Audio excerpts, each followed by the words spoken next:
ఇదిగో చూడు, నాకు ఏ గాయమైనప్పటికీ ఒళ్ళు తట్టుకుంటుంది. నీ ఒళ్ళు తట్టుకుంటుందా? తట్టుకోదు. ఉమాదేవి, దేవి ఉమాదేవి. అది కూడా రాయాలా? అది ప్రేమ. నా ప్రేమ ఎలా చెప్పాలో తెలియక ఇదవుతుంటే ఏడుపు వస్తుంది. కానీ నేనేడ్చి నా శోకం నిన్ను కూడా బాధపడుతున్నా అనుకున్నప్పుడు వచ్చే కన్నీరు కూడా ఆగుతుంది. మనుషులు అర్థం చేసుకునేందుకు ఇది మామూలు ప్రేమ కాదు.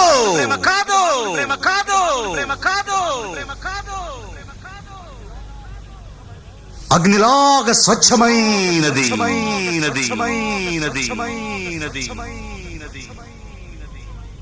గుండెల్లో గాయం